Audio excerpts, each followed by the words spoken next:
Welcome to Renovating the Rotunda in the Academical Village.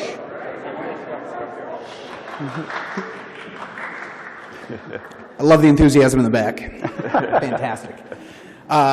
Welcome, everybody. My name is Patrick Stanley. I'm the Director of Digital Engagement in the Office of Engagement and University Advancement. It's my absolute pleasure to welcome you all here today, especially into the Dome Room of all places. There's probably no better place to be on grounds. How many people here, this is your first visit post-renovation? This is your first time back over here? All right.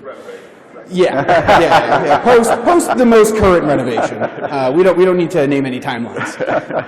Fantastic. Well, welcome to everybody, whether it's your first time, whether you're here all the time. I'm incredibly excited that of all the opportunities to host one of these talks, we get to do it here. So obviously we're here for Renovating the Rotunda in the Academical Village. We have two fantastic speakers today. At the end we'll have time for Q&A, so feel free to stick around. We'll definitely have some opportunities to interact and get questions asked throughout the presentation. But without further ado, let me introduce our fantastic speakers today. First, we have Mr. Brian Hogg, who's moving behind us, the Senior Preservation Planner in the Office of the Architect for the University.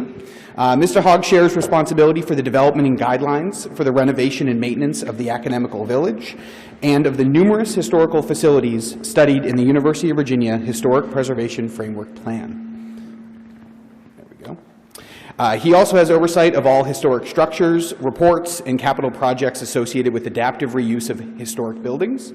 He has participated in the renovations of Garrett Hall, New Cabell Hall, and the Pavilions 2, 9, and 10. His current projects include the renovations of the Rotunda and the Historic Structure Report for Pavilion 8. He has a BA in Art History and French from the University of Virginia and a Master's in Historic Preservation from Columbia University.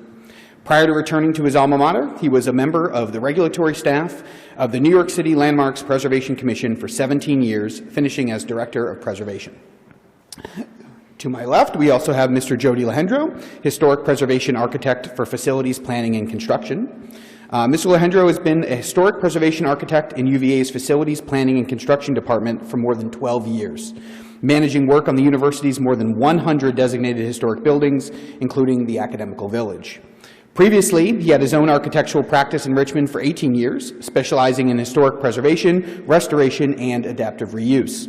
He has also served as a preservation architect for the Taliesin Preservation Commission, and as it began its charge to preserve Frank Lloyd Wright's home in Spring Green, Wisconsin. Ooh, exciting. Mr. Lehendro received his Bachelor of Architecture degree from Virginia Tech and his Master's in Architectural History from here, the University of Virginia. Without further ado, let's give a warm welcome to Jody and Brian. Thank you.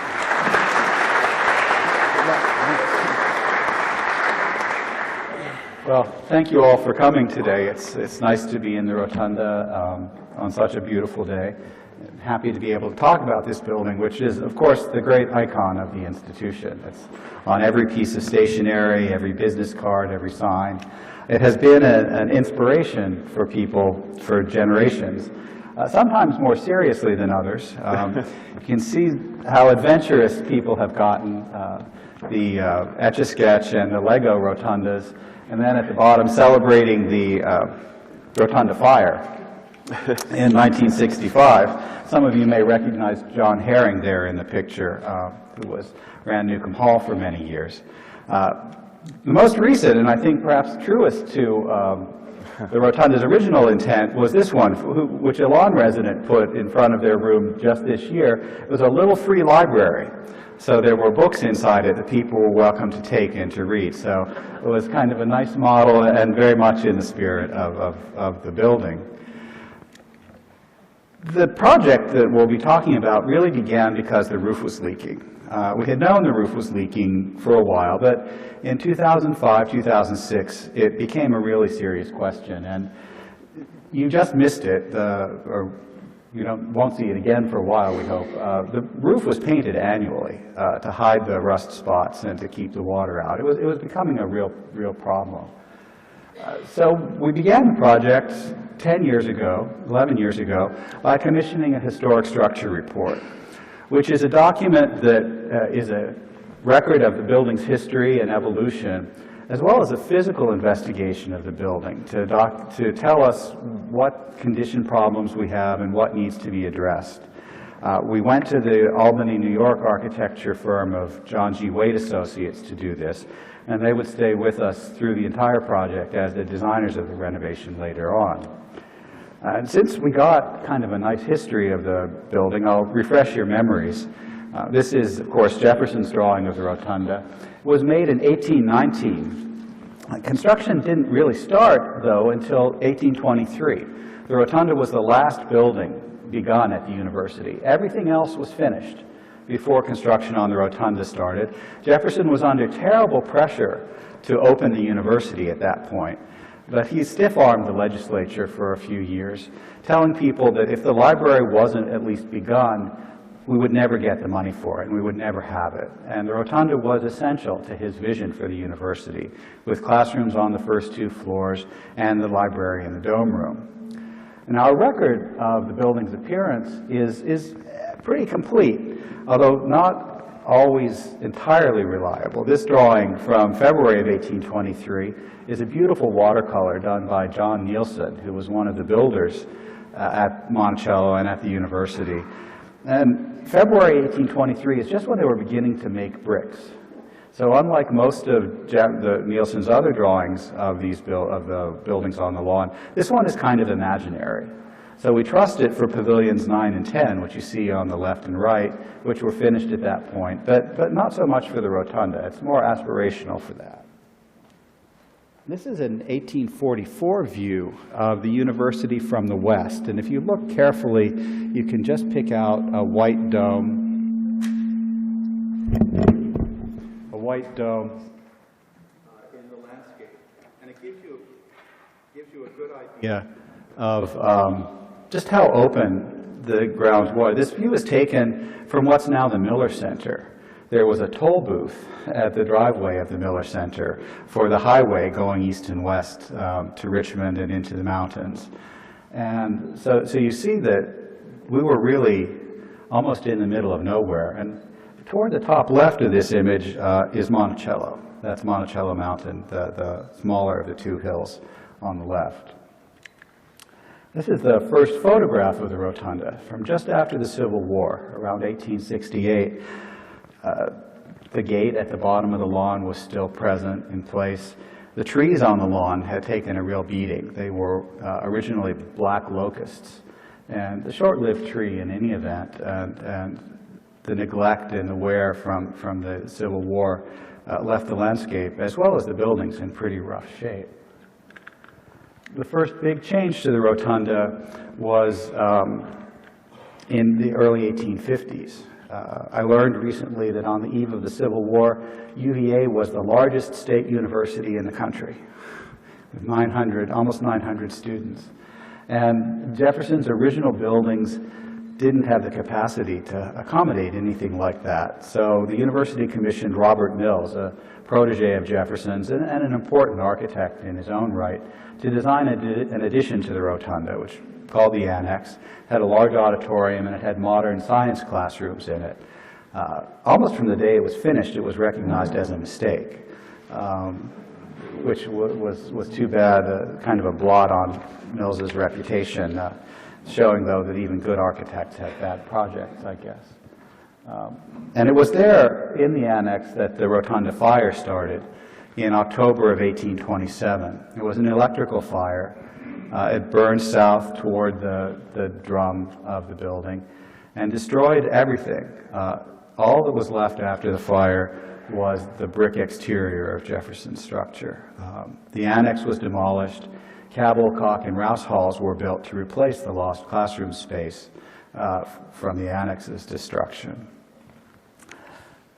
We hired Stanford White to renovate the rotunda and build Cabell, Cock, and Rouse. And he's gotten kind of a bum rap over the years.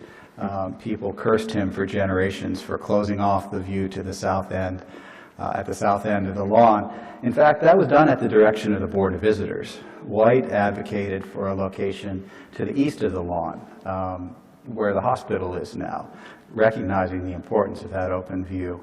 But for a lot of reasons, not the least of them a pretty explicit racism on the part of the Board of Visitors, blocking the view and blocking access, view to and access from an African-American community that was on the south side of JPA. The Board of Visitors directed that the buildings be placed there. So White was, in fact, pretty respectful of Jefferson's original designs. He had a chance to examine them in person.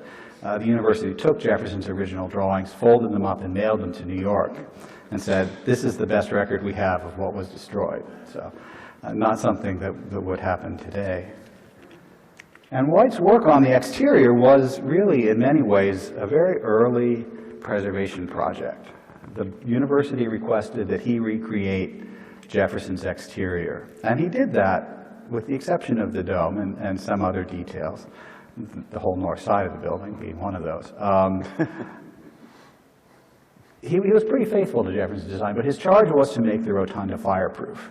After that disaster, there was no stomach for repeating it. So all of the exterior ornament on the building is now copper. It had been wood in Jefferson's time. The dome, which Jefferson had framed in wood, was replaced with a terracotta dome, Guastavino vault, again to make the building more fireproof. As I mentioned, the North Plaza was added under White's direction. If you look very carefully at this picture, you probably can't see, you'll see that the capitals aren't carved. The university's budget for the renovation after the fire was incredibly tight.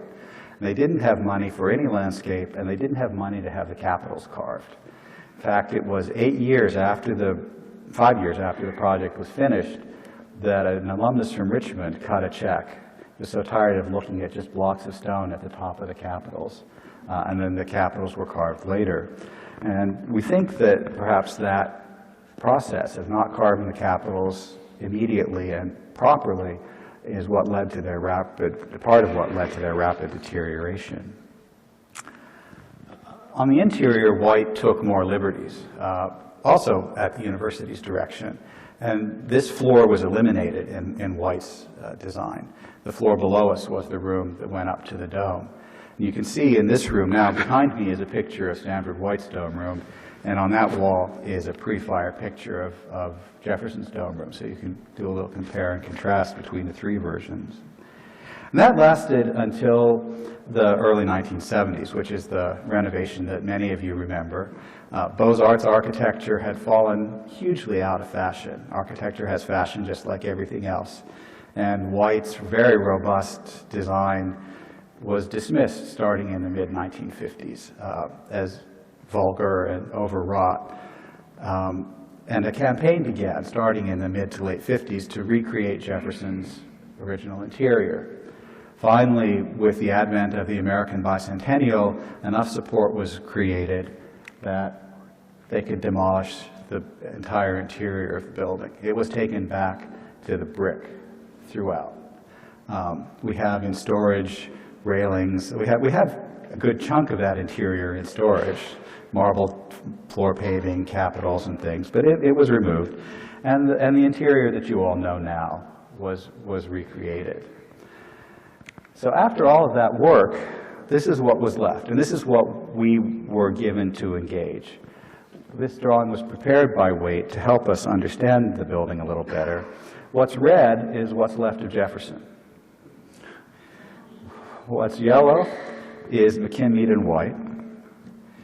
What's blue is the 1970s. And what's green is a little recognized but kind of wonderful project, the WPA project, that put all of the marble balustrades and the marble stairs on the rotunda. And that was designed by a UVA professor with the incredible mouthful of a name, Stanislaus Mikulski, who was on the faculty for many, many years. So that's where we began, from a historical standpoint, and with the roof, with a condition standpoint. But as we were working along, we realized we had a lot more problems to deal with. The McKim-Mead and White capitals were crumbling. A piece fell and was found on one of the terraces, and that prompted us to scaffold the porticos and do an investigation. And we had a conservator who came and looked at them, and he walked around the scaffold and could take his hands and just go like this on an acanthus leaf, and 10 and 15-pound chunks came off in his hands. And you see some of those lying on the scaffold there to the right, which is why the black nets were put up. You'll recall that we had black nets around the capitals for a number of years. And that provoked a question about whether to try to repair these or replace them. And over time, we concluded the thing to do was to replace them, and to replace them with the same marble that Jefferson had used, which was quarried in Carrara, Italy. And they were carved in Italy as well. One of Jefferson's proteges was the American legate to Leghorn, or Lugano, and Jefferson used him as the agent for ordering these things. Jefferson would write a letter, I need capitals, this capital from this plate, and he was mail ordering architectural elements in 1820, which is kind of great. He was citing plates in an English version of Palladio, which of course the carvers in Italy had no access to or knowledge of.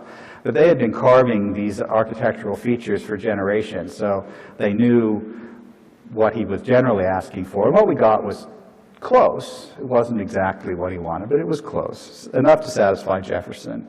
So for reference, to recreate the capitals, we have on the left fragments of the Jefferson originals, which are out in front of the University Art Museum. You can go see those. And on the right, this really terrific 1870s photograph, very high resolution, that showed us a lot of detail that's not available in the pieces that we still have. That provoked the creation of a couple of mock-ups. The one on the left is the first mock-up where the bottom was done in stone, because we have a pretty intact bottom half of one of the original capitals. And the top was done in clay, because we have fragments of an upper half, and they had to interpolate details for that.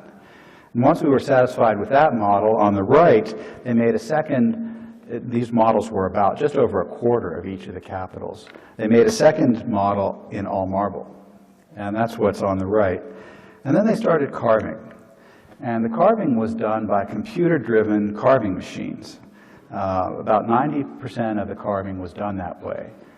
It took 3 weeks, going 24/7, for the machine to do the rough out, and another 3 weeks to finish them by hand. So we have 16 capitals on the building, each with about 6 weeks' worth of work in them. And the one on the left is the first, well, actually the last of the ones that were carved. And in the background is the first one, which the carving studio in Carrara retained as the model for which all the others had to match.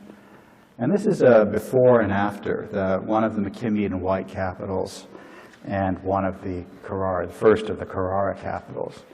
And they were arrived, and Jody will tell you how they got to where they are now. But we were very pleased with how closely they ended up replicating the Jefferson originals. So that's where we ended up on the exterior of the building.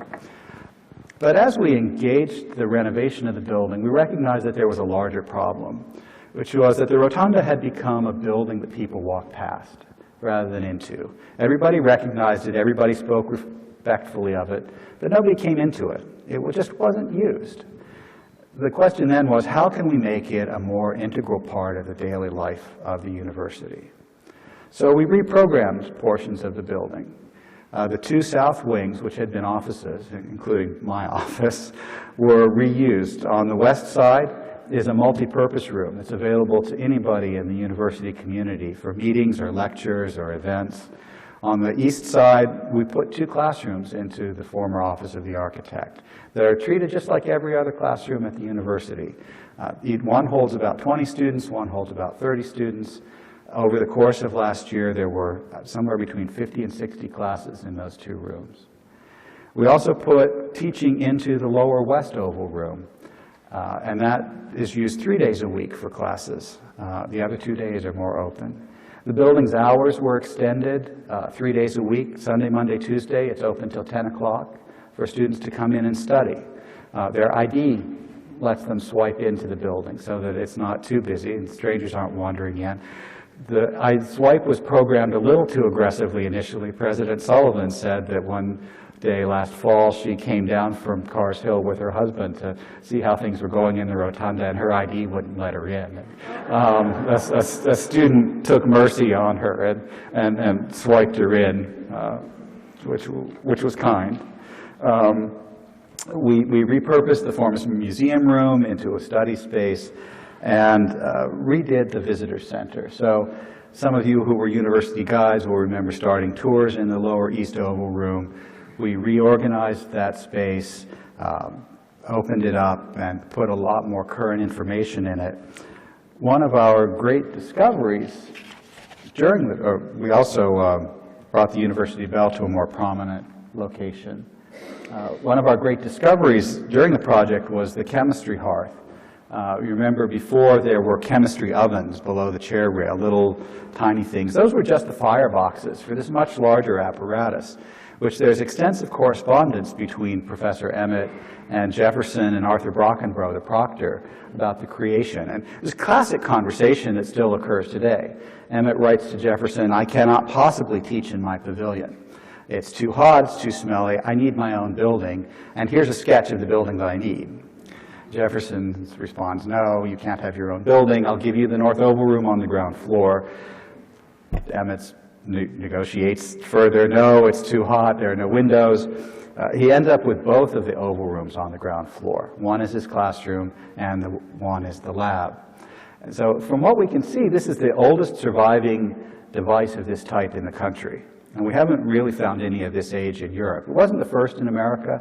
Big northeastern colleges had standalone buildings for teaching chemistry. But just as today, when chemistry equipment becomes obsolete, it gets discarded, everybody else's was discarded. Ours was bricked up. They stopped teaching chemistry in this room around 1845, put a brick wall in front of it, and forgot about it. And somehow it survived the fire, 2 renovations, and we were fortunate enough that we drove one of our architects to put his head in the oven and look up, and he saw a void. And it prompted us to knock some holes in the wall, and we discovered this. On the right is a drawing by Professor Emmett of some of the equipment that he ordered for the university and in his hand, and it was quite a nice record. One of the great changes you may have noticed is that you can come in the front door now. For 40 years, people would walk up to the glass doors in the portico and find a velvet rope and no door handles. And opening those doors up, we did a little pilot in the year before we started the second phase of the renovation, and within 3 months, 2/3 of the people who came into the building came in through that door. It was clearly a demand that existed but wasn't acknowledged. The Board of Visitors room stayed the same. As you walk around the building, you'll see that. We're hopeful that for the bicentennial this fall, we'll end up with portraits of all 7 of the original members of the Board of Visitors hanging in that room for a little while. We're having a little trouble locating one of them who only ever came to 1 meeting, so we'll see. Across the hall, though, what has been the President's reception room, kind of a museum room, we moved out all of the antiques and turned it into a study room that's open anytime the building is open and in the evenings when students come. There are comfortable sofas and tables and chairs, and it's been a big hit. It's a very busy place. To my surprise, and I think to others, the sofa and the upholstered chairs don't really get used that much. The students like the tables. Their laptops can go on those and not burn their laps. So lessons learned in how to furnish student study space. The statue of Jefferson is back where it has been for 40-plus years. And then we got to this room, which is an interesting space. This is the only room that we have any photographs of from before the fire. So it's the best recorded of all of Jefferson's original interiors. This is where we were starting. You remember the metal panels in the ceiling that were here for acoustical purposes and were unsightly from the day they were installed and didn't get any better with time. In this case, we were able to go back to a kind of plaster to more closely approximate Jefferson's original intention. We did have photographs of this room from before the fire, and here are a couple of them. In the 70s, they installed capitals in this room that were fiber-reinforced resin. And they didn't have a lot of detail. They were cast, so it was pretty shallow.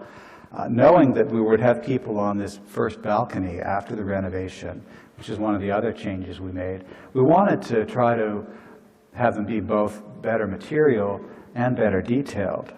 But because we had only photographs of the pre-fire condition, we worked with a studio in Richmond to make clay models that were then scanned. And again, mostly carved by computer-driven carving machines, finished by hand. Each of these capitals has somewhere between 50 and 60 pieces that were nailed onto a core. And so this is where we ended up with the room redone. And with lots of uses. The building is much busier than it used to be, and that's what we wanted. In the year before we closed, there were about 108,000 people through the building. In the first 6 months since it reopened, there were 103,000. So we've pretty much doubled the visitation of this building since it reopened, and that was what we were hoping for. We also worked on the landscape. If the goal was to make the interior of the building more engaged in the daily life, we did the same with the landscape. We worked with Laurie Olin from Philadelphia. On the east, the magnolias were removed, and what he calls the morning garden was created. It's a quiet, contemplative place with, as they grow, the landscape architects describe fluffy bushes to create a sense of enclosure around a fountain, which is getting a lot of attention. Some of it not intended. It's a very appealing wading pool. There have been a couple of inflatable rafts and students sunbathing in it already. Pardon me? Not that's been recorded, but there are definitely, for better or for worse, at least for the daytime activities, the Vice President for Student Affairs office is in the north wing adjacent to that courtyard, and they have intervened more than once to get students out of the pool. The west courtyard is a harder surface. We put some doors into the southwest wing so you can reserve both that multi-purpose room and the courtyard and have an event there. It was intended to have a fountain. Although the budget didn't support it initially, we've recently received gifts that will allow us to move forward with designing and installing that fountain in the west courtyard. So we're looking forward to that. On the north plaza, we actually expanded the amount of pavement pretty substantially, but made rooms with the landscape. Careful not to block views of the rotunda from the north side. But we used fringe trees and some other shrubs, native plants, to create these spaces. And here they are this spring, beginning to do what they're supposed to do, which is quite nice. And lastly, on the outside of the building, I just wanted to touch quickly on the archaeology that we did. That's an integral part of any of our projects that involve digging around the lawn. This is an 1858 map of the university showing location of cisterns, and there was a record of a cistern in each of the two courtyards, east and west here. We went looking for it, doing some potholing, using ground-penetrating radar, but between the red clay soil of Charlottesville and the magnolia roots, there was no way to find anything. We found a few hints, and finally decided we had to take the fountain in that courtyard out. And sure enough, they had put the fountain on top of the cistern. And they started digging and digging. It was 12 or 13 feet wide and ultimately 15 or 18 feet deep. It was being done in the middle of one of the snowiest winters that we had in years. And they had tarps stretched over the dig and had to shovel out the dig every morning before they began. And you can see how far they went down. There weren't a lot of artifacts in it. It was deliberately filled. We think it was built around 1851. It was deliberately filled in 1888 when the first municipal water system in Charlottesville was created. And we didn't think we would need it to fight fires. So 7 years later, we recognized that mistake.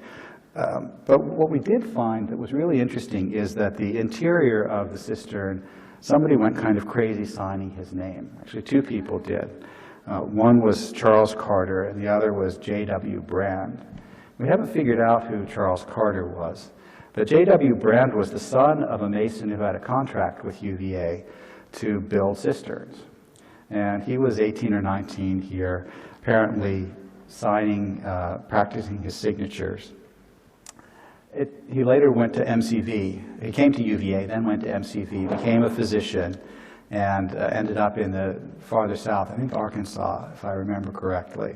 And when news of this discovery was published, his descendants reached out to the university and made contact. So we found out what happened to the family after the cistern was built. But even during construction, we continued to monitor things archaeologically. And this shows some of the things that we found, walkways and drains and all the information that helps us better understand the building.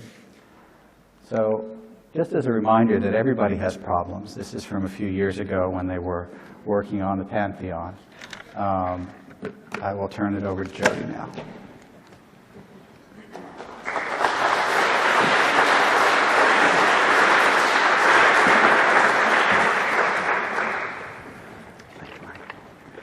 So I hope to focus more on the actual construction that went on here. After the historic structure report was completed 9 years ago, we had a list that it provided of the kinds of improvements and repairs that were needed at the building. What we didn't have was the $51 million to start that work. So it took several years to raise the money, but yet in the meantime, we had active deterioration going on in the building, and not only that, but it was just damaging the one thing we had from Thomas Jefferson, the brick walls of the exterior, caused by a leaking roof. So we immediately set into then prioritizing that list and then finding about $5 million to do this first phase of work, which was to replace the roof of the rotunda. Starting off that work, we did a probe through the steps that were put on in the 1976 work to understand more about how they were constructed, but also this probe taught us or told us that we had the lower tension ring of the dome was actively rusting because of all the leakage, and it was creating a structural, or going to be a structural issue. So we knew then what we had to do in terms of the roof replacement and repairing that tension ring. The roof replacement work started in May of 12, lasted a year, a little over a year, $5.5 million for it. And it, like I said, it took down the bottom two steps, and this is that tension ring that had been severely rusted. We removed the rust, treated it, protected it, and then rebuilt those two bottom steps. The roof that was put on in 1976 was the one that was leaking so badly. The McKinley White roof put on in 1898 was doing great, but they took it off for this so they could redo the steps. It was a turn-coated steel, sheet steel roof in 1976, began rusting within 20 years of it being put on. As Brian showed you a picture, we would paint it every year just before final exercises to hide the rust. So our new roof was designed so that it had a breathable, vented backside to the roofing. That allowed, and then we also used 20-ounce sheet copper for the roofing. And that roof now breathes and will be there for a long, long time. But what I'm trying to say is that there were 4,000 sheets of copper put into that roof. Every one of them uniquely sized for where it had to fit in a circular dome. 6 tons of copper for that roof. Even before the roof project was finished, we had started design for the second phase. University had found the money to do the second phase. That second phase was the second and last phase. And it lasted from May of 14 to July of 16, just a year ago it was finished. $53 million for this second phase. And this just shows you the major categories that it covered: exterior repairs, elevator systems, improved usage, and the landscape. The exterior repairs, all the wings needed to be repaired. We had spalling brick, we had damaged marble, distressed marble and stained. The cornices on the main drum of the building needed to be completely redone. We had to strip them of paint, repair them, and then recoat them, spalling concrete. The building systems took up half of the construction costs to replace all the building systems. The HVAC systems that were put in 1976 were shoehorned into very small existing spaces. Consequently, they were very rudimentary, single volume, single temperature systems, very inefficient. The workmen could not even get around them to repair them when they needed to. They had to take the systems apart to get to the places they needed to get. And we had consequently mold growth on the acoustical metal tiles that were in this room. So the architects worked with the university in looking at several different options for how were we going to increase the mechanical space without affecting the views of the rotunda. And the option we settled on was to create an underground mechanical room in this east courtyard, just outside, under that wonderful fountain that's there now. And then also the lower east oval room, that was taken down a floor also, and a mechanical room created underneath that. We then took advantage of all this work in the courtyard by improving how catering serviced events in this space and in all of Rotunda. So a tunnel was connected to those major spaces, a small catering room off of the tunnel. That tunnel then was extended over past the Rotunda next to Pavilion 2 and a new elevator constructed there. This is also where the catering parking lot is. Catering comes up, goes into the elevator, goes down the tunnel, then puts their dinner racks and plugs them into the catering room, and then when they're needed, rolled out and taken to the elevator that's inside the building. We replaced the elevator inside the building, we took it down another floor to take it to this tunnel, and now we can service anywhere in the rotunda from this catering room and from outside without going down to Cryptoporticus and disturbing everybody there. And this is an artist rendering of that elevator. Looks like a pretty. A big one. Yeah. The building usage, you see some of the things that we focused on for the building usage. Of course, as Brian said, getting classrooms in the building, getting the students back in the building was our dearest hope and objective, and has been very successful. Opening up that south portico door, the restrooms, improving those, the visitor center, in the dome room, taking out that metal acoustical panel ceiling and opening up this lower gallery, and enhancing the support services like the catering room. Before we began construction, and knowing that we're going to be excavating under Jefferson's Rotunda and next to it, down 20 to 25 feet, there's risks involved with that. And yet, so to mediate those risks, we put on a building monitoring system because we needed to protect Jefferson's brick walls. We did not want any damage to happen to those brick walls. So we put on 4 lasers that hit over 130 targets on the rotunda at least once every 4 minutes, and reported back to a website that then the consultants for that website would provide notifications to the project team if there was a 1/12 of an inch of movement. At an 1/8 of an inch of a movement, we got an alarm. At a 1/4 of an inch of movement, we shut the project down until we found out what was going wrong. We did have some 1/4 inch. Generally, we found that there was a squirrel dangling off one of the targets, or a workman hit it with their foot, but so nothing alarming. At the end of the project, the eastern side, this side of the building, is 3/16 of an inch lower than the western side, which is pretty good considering we have the kinds of underpinning that's under there. I'll show you shortly here. 3/16. Yes. Utilities. The contractor was wise in starting those right at the beginning because we had a heck of a time with utilities. We were taking all our new utilities towards University Avenue, perpendicular to all the existing utilities serving central grounds that cross left to right in front of on the formerly rear side of the rotunda.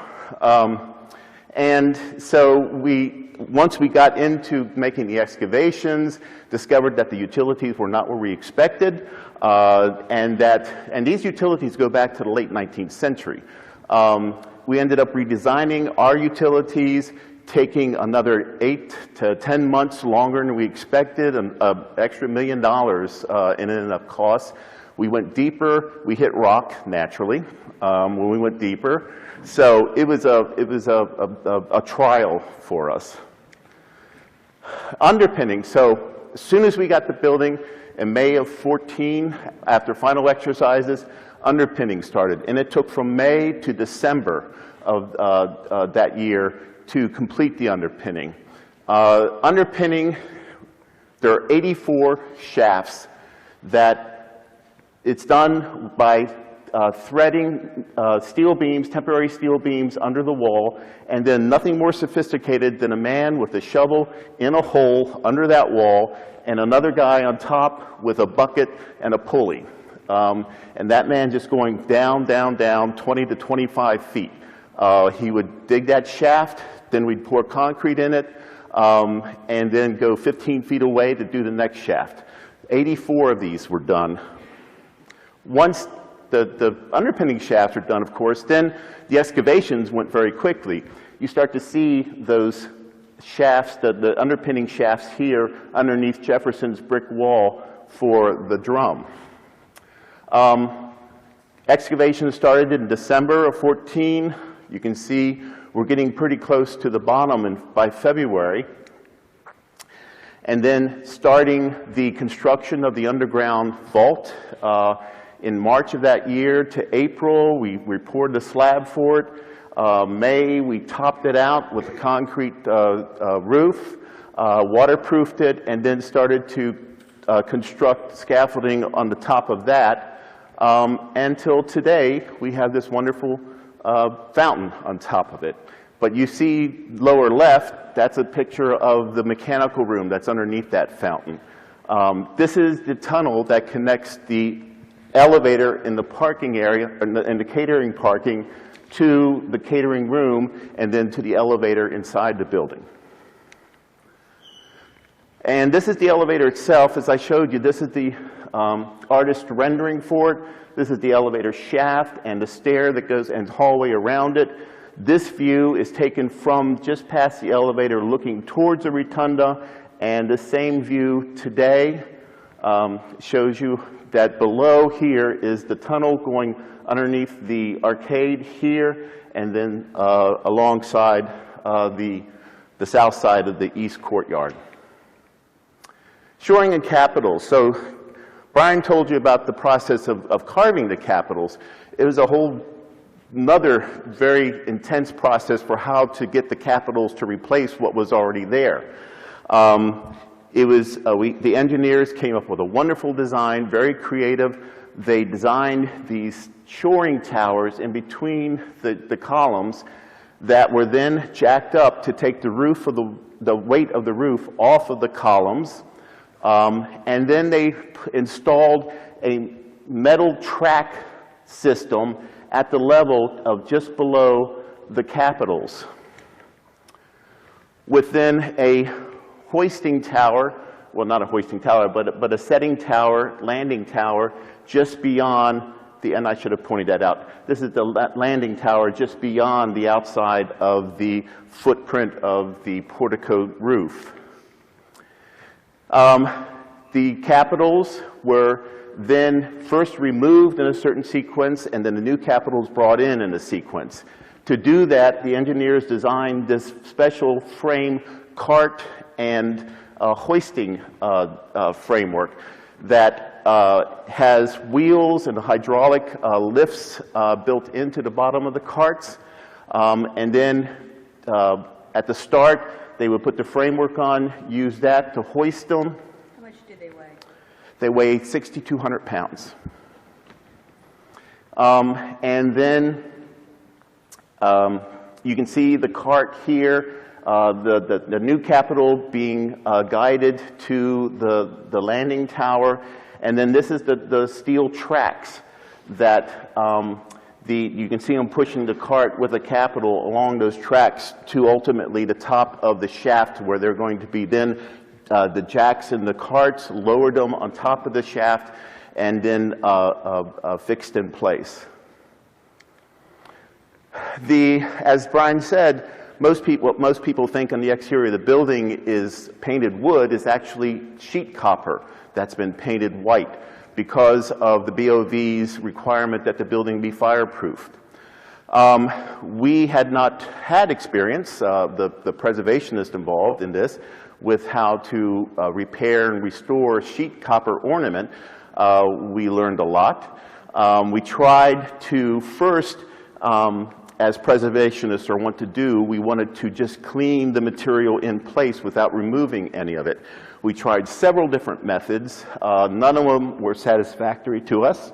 So we ended up dismantling the sheet ornament in the seams that originally it was created, and taking apart the pop rivets that attached those sheets of metal together.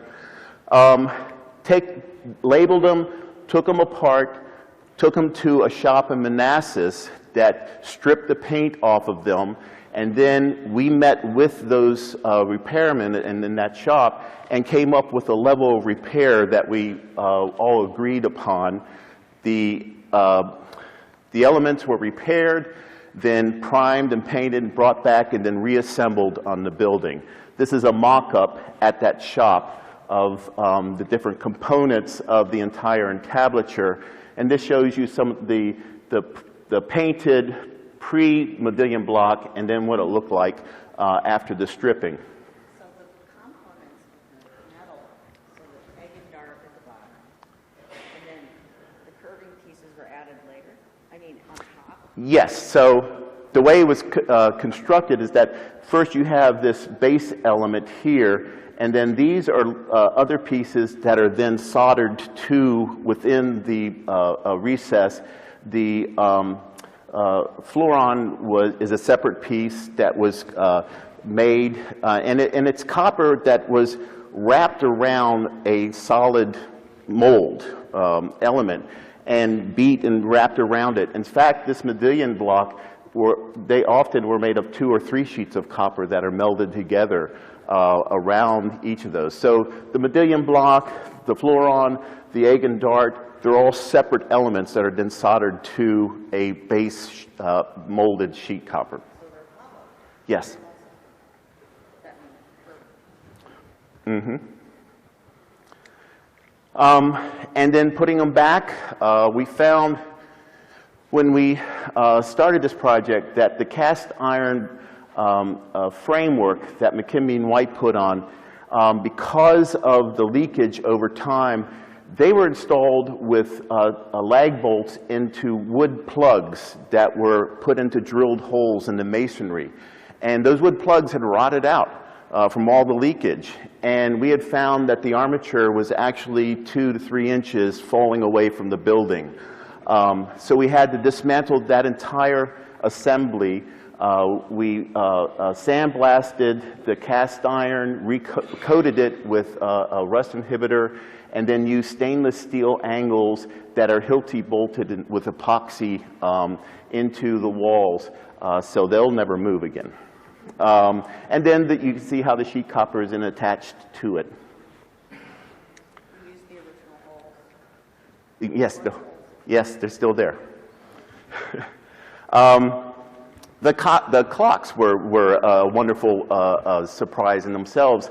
Our conservator, Mark Cutney, and these, of course, the McKim White clocks. How many? Okay. McKim White clocks. And our conservator found that once he was able to get up there and study the paint, that they'd been painted over several times.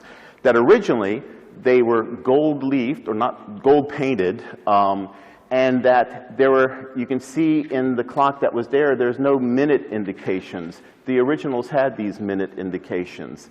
And they were gold because that was typical for the time, and that it reflected the sky above as you were looking up at the clock, and they stood out more. We've restored all that. They are now, they have the appearance that they did with McKim White. So the south portico from June of 15, 2 years ago, you can see we've put the new capitals in, but we put boxes around to protect them. At $50,000 a piece, we didn't want a carpenter's hammer to fall on one of them. And you can see that all the sheet metal ornament has been taken off and is at the shop being stripped. We're stripping the paint off the shafts of the columns, and then a year later, all reassembled and opened.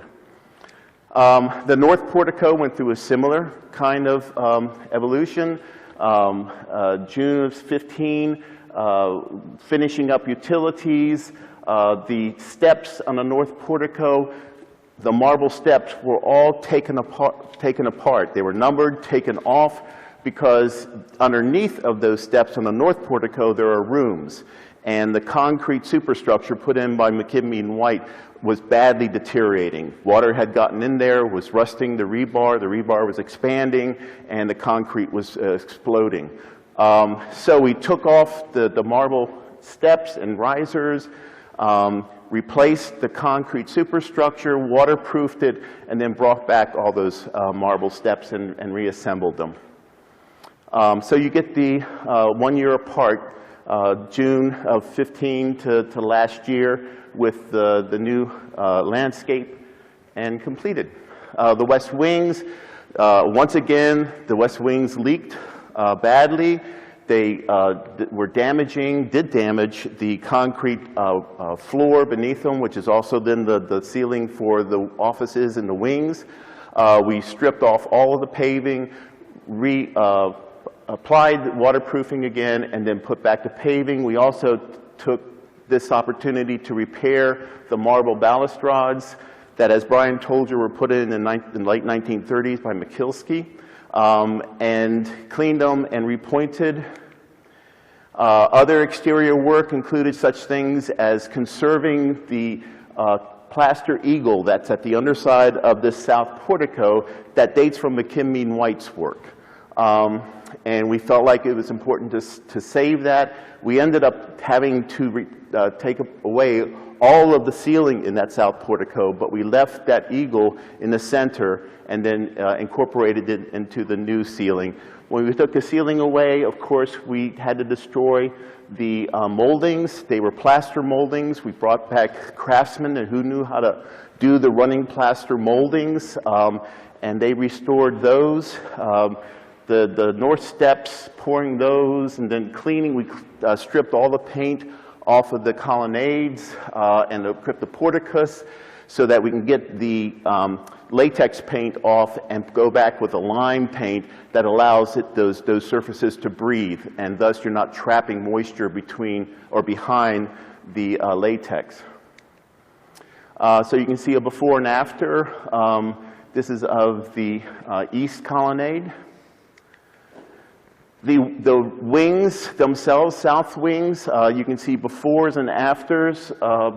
This is the southeast, one of the classrooms in the southeast, and this is the southwest wing, the new multi-purpose room that Brian talked about, and this is what it looked like previously. The first floor center hall started off like this. It had the same kind of stair as you go up as here, going from this dome room floor to the piano noble, the main floor. We felt like that was an inappropriate set of stairs for going from a very utilitarian chemistry lab, smelly space to the main level. We ended up taking those out and putting back straight stairs. This shows the sequence from what it looked like before, taking them out. Here you see the scars, filling in those spaces, rebuilding the new stairs. This gives you an idea of the kind of infrastructure that is in the ceilings everywhere. It's filled, it's packed with sprinkler systems, new electrical systems, wireless access points, cellular phone antennas, fire alarm detection systems, all kinds of things, new lighting, electrical, and today, how it turned out. Also doing this allowed us to then create on the backside of the stairs, you'll see going through the building, a new entrance to the elevator. Before, with the elevator in this building, you had to go up, you had to have a guide take you up to the cryptoporticus, go through an outside door that was locked, and take you personally up the elevator to the floor you wanted to go. Now, anybody can get to the elevator at any floor. It's completely accessible. The oval rooms, typically, we stripped out all the ceilings so that we can put all those new systems in, and we put in acoustical plaster ceilings, and you can see some of the afters. This is the lower west oval room that is now one of our 3 classrooms, and it has all the modern technology. It has screens that retract into the ceiling. It also has a projector system that retracts into the ceiling, AV systems, lighting scenes, different lighting scenes, all of which can be controlled by a monitor, remote monitor that's at the lectern. Was this brick floor in the beginning? Yeah, well, it was put in 1976, yes. This is the room that has a new mechanical space below it. So all that was taken out and we put the brick floor back. The second floor oval rooms, the Board of Visitors room looks pretty much the same as it did beforehand, but now with all new technology. One of which that I should mention are these carts. How do you introduce new monitors for PowerPoint presentations into a building like this? And our designers came up with this idea. These are all mobile carts. The monitors actually pivot 90 degrees, and they can be rolled into, so that they can be rolled into the elevator and taken to any floor in the building. And then we have plug-ins in every room where you can plug these things in and then have somebody with a monitor or a laptop computer control them from one central location.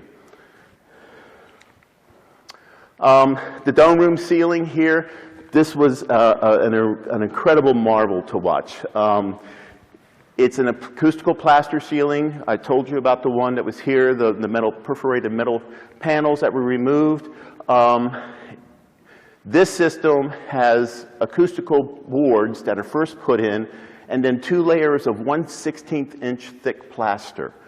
Our plaster crew practiced for a week how to do this because they could not stop. We could not have cold joints. You had to do one quadrant at a time, at one time. And there are 5 different activities going on in this picture here. They're all doing something different. There are 15 of them. And like I said, they practiced for a week, and to be there that day, that first day, and watch them do this was just a marvel. It turned out beautifully. So the scaffold must have been like a stairway. Yes. Wow. And we had to get special dispensation for them not to wear hard hats. The building officials had to let us have them just wear their do-rags because we didn't want hard hats impressions in our plaster ceiling. Yes, sir. That's one of the reasons, yes, but we were told that we needed to have expansion joints also. So if we had to have them, we figured this was the best arrangement for them.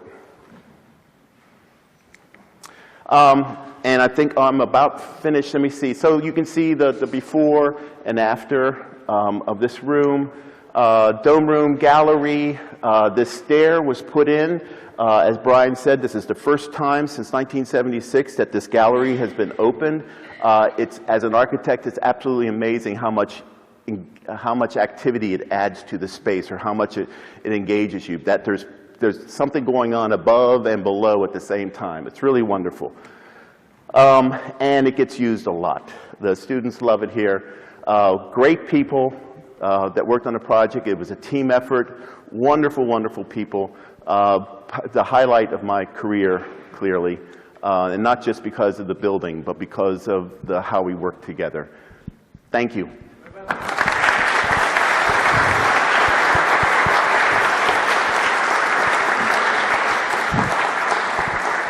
If you'll wait for the microphone. The Oculus. Wait for the microphone since it's being recorded. Okay, so the question about the Oculus, that was part of the first phase of work.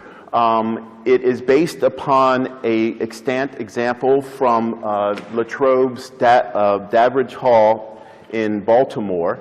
So the moldings and the mullions are based upon that design. The glass, you'll see an etched ring periodically in it.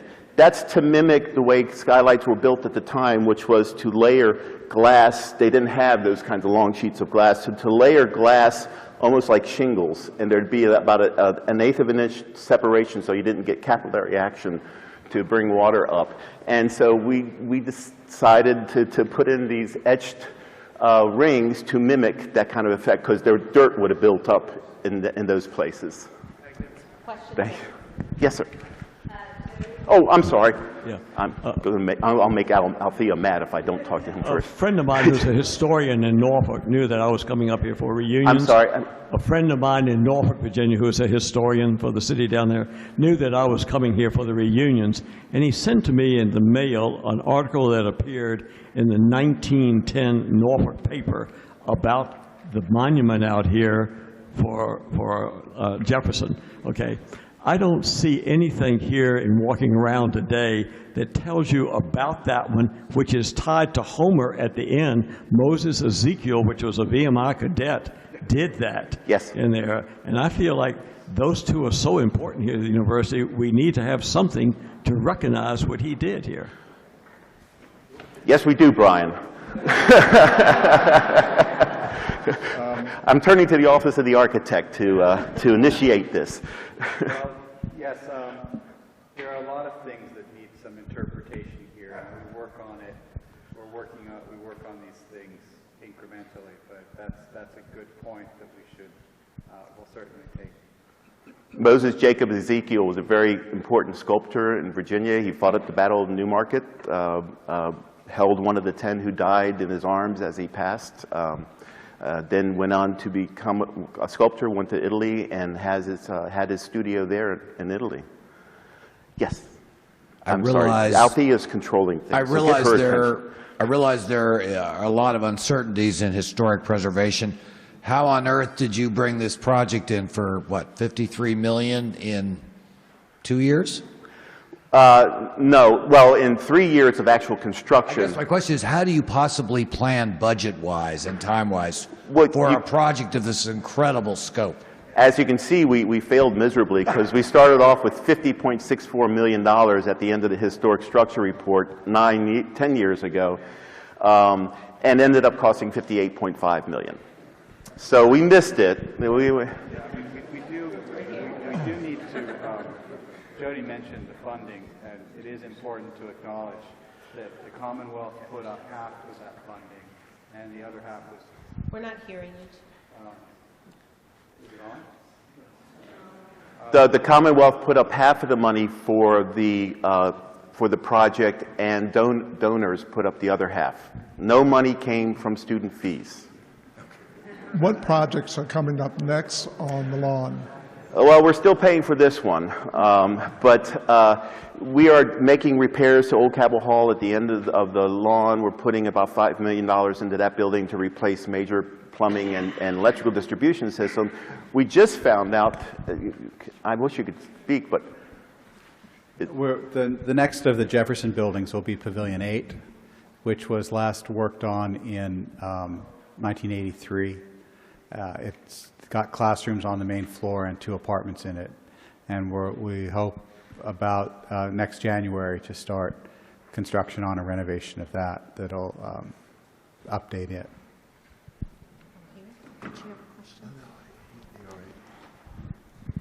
So much of the damage was water.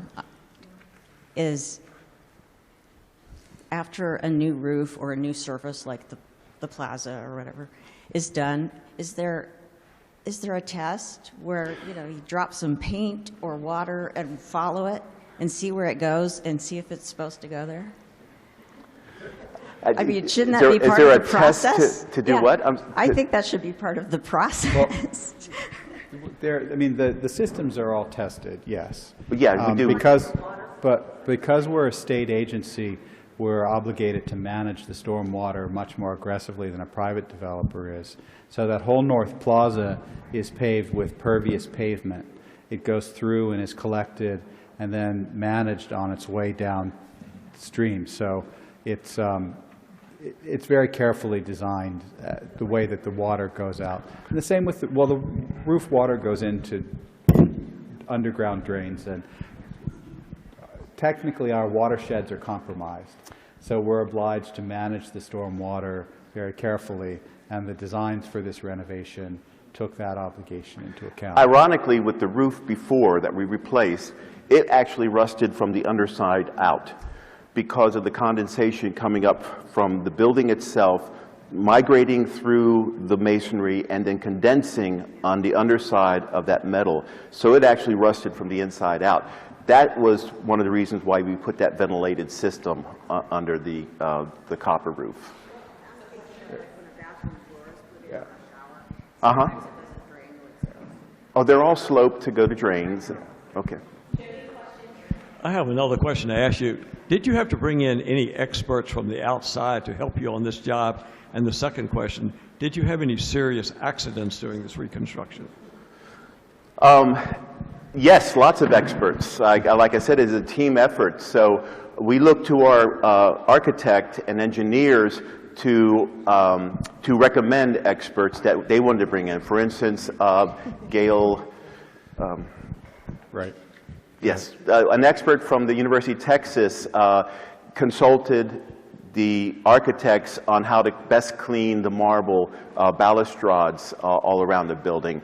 And the contractor did an amazing job of finding skilled subcontractors to do the very specialized work, the masonry repairs and some of the woodwork and the stone carving and wood carving. So there were outside experts brought in both during the design and the execution. We had archaeologists involved, outside archaeologists, Ravenna Archaeological Services, and coatings experts for when we painted the roof. It's a floor-upon epoxy coating system that is guaranteed to last at least 20, 25 years. We think it'll last longer, hopefully. Body paint. So lots of experts. Yes. About 12 or 15 years ago, I had a conversation with John Castine when the Commonwealth support of the university was shrinking rapidly, heading towards zero. I said, why don't you just privatize the university? He pointed out the minor detail that the university owns the Commonwealth owns all the buildings. Who owns the rotunda? The rotunda was constructed by the Commonwealth originally. The entire original university was a state-funded project. This building has been owned by the Commonwealth of Virginia since the day the first brick was laid. That's why they contributed half of the projected cost? Well, we felt very happy. It took a lot of honestly, it took a lot of lobbying by the president to get the legislature to help fund this. This is not a typical building, right? It's not a classroom building or lab building. President Sullivan walked around in Richmond with bags of crumbled marble and waved it at the legislators as she testified in budget hearings to try to help them understand why we needed their support. And then that was what helped our advancement and development folks be able to leverage the private gifts that completed the project. So it was very important that there be this combination, that we could go to the state and say, we're stepping up on this part of it, and then there was trust from the donors that the Commonwealth was participating also. So it was a very, quite an elegant solution. Question here. Along with that, since it is a World UNESCO site, did you receive any assistance and expertise or aid, or did you have to follow any regulations because of that? For these purposes, the UNESCO listing is more of an honorific. We did work with the Virginia Department of Historic Resources, to whom the National Park Service has delegated its authority. So we worked with that outside state agency in review of the proposed work, but the design and execution was all by the university. We have one final question.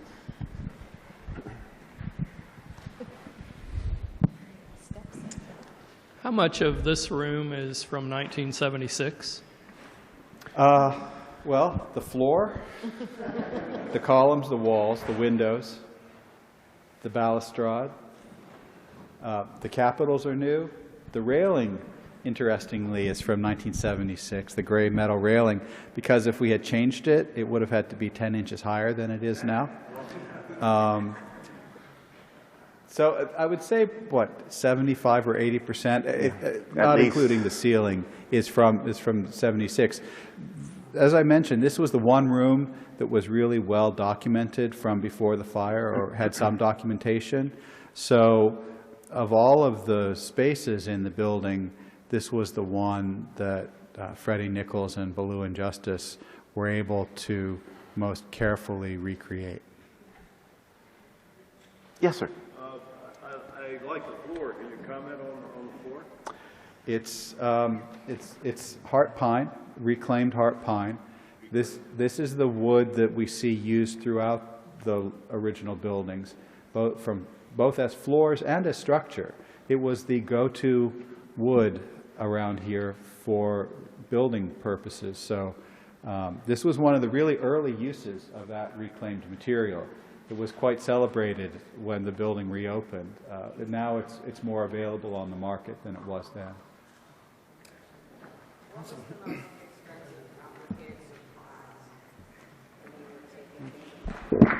Utilities. Well, thank you all very much for your attendance.